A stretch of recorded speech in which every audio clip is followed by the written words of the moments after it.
Welcome to Pigeon Talk One-on-One, topic with conditioning, preparation, and system. Pigeon Talk with Jaime Lim and Aaron Claudio. Pigeon Talk One-on-One, powered by Talomi Probiotics, Bear Sale, Wingmaster, Bona Mix, Royalties, Victory, Gasty Pro, Burlington, Mikusin, Haggis. Kaya kahit malinis. Oo, priority yung cleanliness eh. Kasi nasa work, sa hospital siya nag-work. Yung background ko sa medicine is, kaya yung sa akin, particular ako sa phenotype or yung appearance ng athletic bird na gusto kong i-produce. Kasi naipapasa yun eh. Yes. Kung ano yung mapapansin nyo, like yung kung ano yung build ng tatay, parang ganun din yung build ng mga anak. Kung parehong athletic type ang nanay at tatay, most likely ang ipoproduce nun, ganun din yung qualities na hinahanap ko. And so far, mukhang okay naman at every season naman, nasa finals naman ng Knights Love. And mukhang okay naman talaga. And lahat ng binibilan ko, talagang merong silang, they have to show me a video ng hipo. Okay. Okay, I'd like to ask, why Knight's Law? Okay, ako na. Mm-mm. Bago naging Knights Love yan, ang una naming love name is JM Love. Again? JM Love. Jun Mirano, Jojo Mirano. Recently nakita ko, iba yung mga love name ng nakikita namin, lalo na sa OLR. So naisip namin Knights Love. Bakit Knights Love? Kasi Letran Knights kami. Elementary, celebrate kami.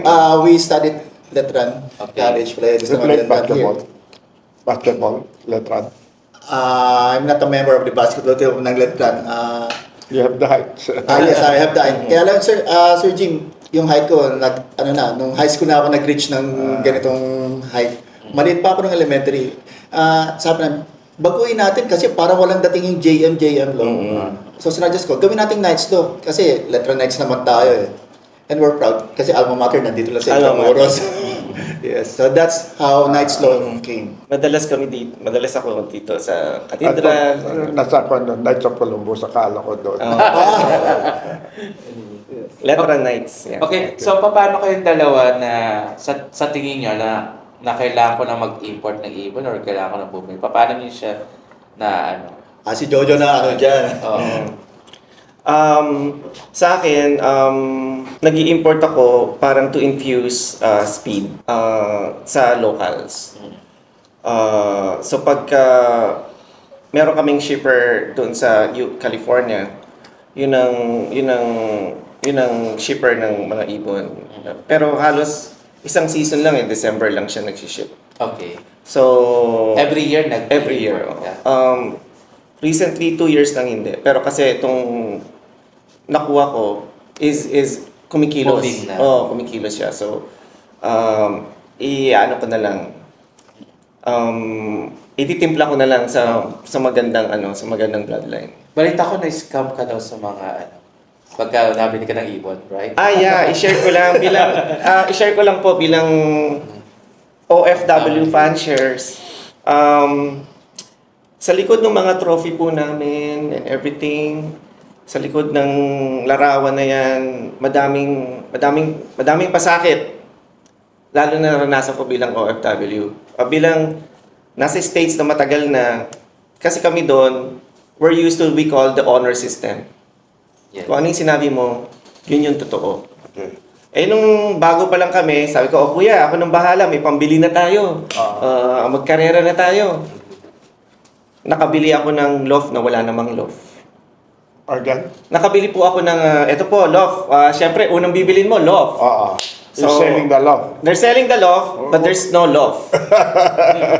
yung picture sa ibang loaf. Iba gumawa, parang gano'n. Kinuha lang niya yung picture. Kinuha lang niya yung picture. Okay. Na yun ang binibenta niya. 60,000 You're talking loaves. about Philippines. Philippines. So, So pag kinuha pera, wala kang makitang law. wala. Wala pa si Madsky noon at that time. Yan yung nag-umpisa pa lang kami, Oo. 2018, 2019. 2019, ganyan. Nagsimula pa lang yung mga vlogs at that time. Kung anong walang love, wala palang love. Tapos yung nagkaibon na kami, yung love man namin, nakawan yung mga ibon namin. Yung mga gano'n, kasi wala ako doon. Nawala yung first champion namin sa RMC. RMC solo champion. That's the first bird who gave us honor. So, yung mga gano'n, yung pagtiwalaan mo, hindi yung sa akin, for me, hindi sa ibon yung magtiwala ka, you love the Lofman, and then masaktan ka, yun ang masakit for me na naranasan ko na I really wanted to quit.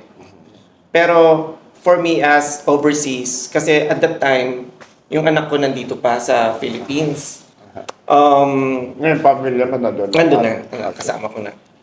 So ramdam ko na pag after mo ng work, matutulog ka mag-isa, yung stress ba, and then only the pigeons yung ang nagbigay sa akin na stress reliever, na meron kang gagawin, na meron kang, yung desire to compete. Yes. Ganon. So, yun po ang sa akin, for me, ang nag-save sa akin sa sanity ko bilang mag-isa overseas. Okay. And so, I feel the sentiments of yung ating mga marino, mga kasama nating kababayan nating OFW, na ito pong pagkakalapate ang napakagandang outlet po to parang stress reliever na maging normal ka sa pamumuhay mo. And for me, malaking tulong po ang pag-iipon. So, naranasan ko na po lahat yon. So, pag minsan meron pang, ito, lahing Vandenbroek. Vandenbroek to, lahing Vandenbroek, lahing Pekinese pala. Peke. Mga daw. Daw line. Daw line. Pekinese pala. Ayun ang sabi ko, Pekinese pala yan. Yung peke pala. Yun. So, mga nabibili ko. So, nag-straight ako sa mga talagang direct fan shares. Kasi like kami, pag wala, sabi namin wala. Lahat meron. Lahat, nauso yung imbrek. Lahat Tanong imbrek. yung mga ganun. Sure buyer. Ito, imbrek na pula to. Pula. Pag may sure buyer ka na sa tingin mo sure buyer, kahit wala ka mag-ibita, ito meron ako. Pero wala ka na totoo. So, bilang overseas, ang hirap na naranasan ko lahat yan. So, buyers beware. Yun lang, exercise due diligence. Kasi like yung sa state yung word of honor, pag sinabing itong bloodline, yan talaga bloodline. Na-scam na rin ako doon, yung lahat ng pula, imbrek, ganun.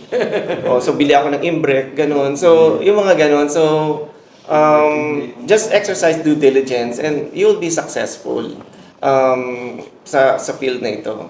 So, dapat nga direct na mismo sa fanshare. Direct sa fanshare. Yun ang lesson sa akin. Direct sa Even me, fanshare. when I buy imported birds, I go direct to the source. I don't buy from commercial breeders. May commercial breeders yan. Lahat ng line gusto mo, meron eh. Kaya nila i-produce. Yung mga line na yun. Saka yung tip ko lang is yung lagi nating naririnig is bumili kayo doon sa nananalo.